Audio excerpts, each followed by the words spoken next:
আসসালামু আলাইকুম। আশা করি সবাই ভালো আছেন এবং সুস্থ আছেন। আপনারা যারা ভাবছেন যে নতুন পিকআপ অথবা ট্রাক কিনবেন, তাহলে আজকের এই ভিডিওটি আপনাদের জন্য।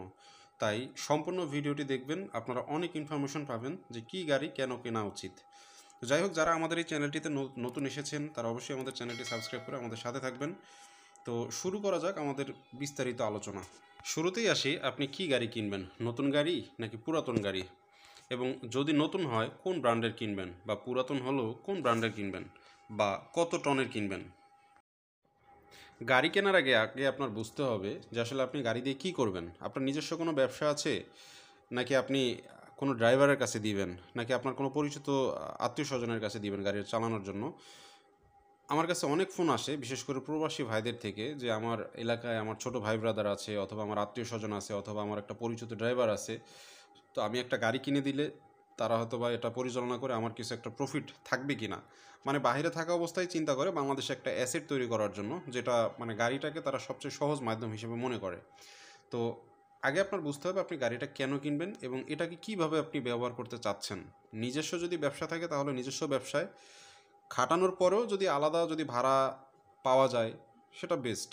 আবার অনেকে চিন্তা করছে যে আসলে আমি গাড়িটা ভাড়ায় খাটিয়ে আমি এখান থেকে আর্ন করব।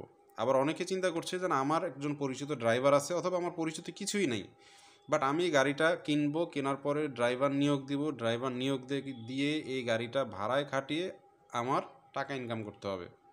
টোটাল থিওরিটা এরকমই। এখন প্রশ্নটা হচ্ছে, তাহলে আপনি কত টনের গাড়ি কিনবেন?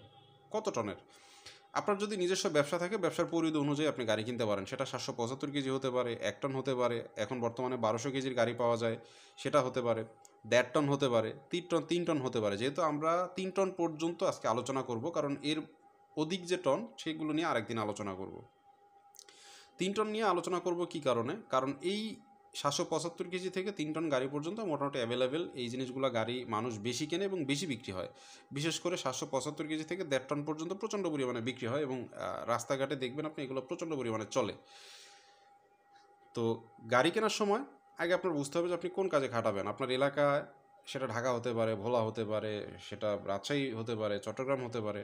আপনার এলাকায় কোন জাতীয় ভাড়া আপনার বেশি আসে, বা আপনি যে স্থানে বসবাস করেন, বা আপনি যেখানে বসে গাড়িটা মনিটরিং করবেন, সেখানে আপনার কোন জাতীয় ভাড়া আপনি আশেপাশে সবচেয়ে বেশি।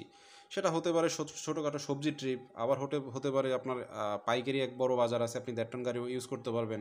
আপনার নিজস্ব ব্যবসার জন্য আপনি বড় গাড়ি খাটাচ্ছেন। আপনার চাহিদা মতো বা পরিমাণ মতো, বা আপনি যদি এই জাতীয় ব্যবসায় কখনো না হন, আপনার একটু সময় নিয়ে আপনার আশেপাশে যে মার্কেট আছে সেই মার্কেটগুলোতে একটু ঘোরাফেরা করেন, বিশেষ করে ট্রাক স্ট্যান্ডগুলো আপনি একটু ঘোরাফেরা করেন, তাহলে আপনি মোটামুটি ভাড়া সম্পর্কে একটা আইডিয়া পেয়ে যাবেন যে আপনার এলাকায় চাহিদা কোন গাড়ির সবচেয়ে বেশি। আপনি যখন মোটামুটি কনফার্ম হবেন যে না আপনি এই সেগমেন্টের গাড়ি কিনবেন, সেটা যে কোনো টনের হতে পারে, তো এরপরে সিদ্ধান্তটা হচ্ছে আপনি নতুন গাড়ি কিনবেন না পুরাতন গাড়ি কিনবেন। এবং এরপরে আরও দুটি আপনার ভিডিও দেখতে হবে, কারণ আমাদের এই টোটাল এই সেগমেন্টটা আপনি কী গাড়ি কিনবেন, কেন কিনবেন এবং কোন গাড়ি কিনলে আপনার প্রফিট হবে, টোটাল 3টা ভিডিও আমরা দিব। আজকে হচ্ছে জাস্ট আপনাকে ধারণা দেওয়ার জন্য যে আপনি গাড়ি কিনবেন মানে কি কি হলে কীরকম গাড়ি কেনা উচিত। এরপরে আরেকটা ভিডিও হচ্ছে আপনি কোন ব্র্যান্ডের গাড়ি কিনলে আপনি আপনার জন্য বেটার। আরেকটা ভিডিও হচ্ছে আসলে গাড়ি কেনার যে হিসাব, লাভ লোকসানের যে হিসাব, এই জিনিসটা, এই 3টা বিষয় নিয়ে 3টে ভিডিও করব আজকে আমাদের প্রথম ভিডিও। এরপরের ভিডিওটা আসবে পার্ট 2, সেটা হচ্ছে কোন ব্র্যান্ডের গাড়ি কিনবেন বা কোন ব্র্যান্ডের গাড়ি কেনা উচিত। পার্ট 3তে হবে আপনার লাভ লোকসানের হিসাব, এবং টোটাল একটা গাড়ির কী পরিমাণ খরচ হতে পারে, কী পরিমাণ আয় হতে পারে, এবং সেটা কীভাবে মনিটরিং করলে আরও বেটার হবে, সেই জিনিসটা আপনাদেরকে আমি দেওয়ার চেষ্টা করব। তো যারা এতক্ষণ কষ্ট করে ভিডিওটি দেখেছেন, আপনারা অবশ্যই পার্ট 2 এবং পার্ট 3 দেখেন। আশা করি অনেক কিছু বুঝবেন এবং অবশ্যই দেখবেন।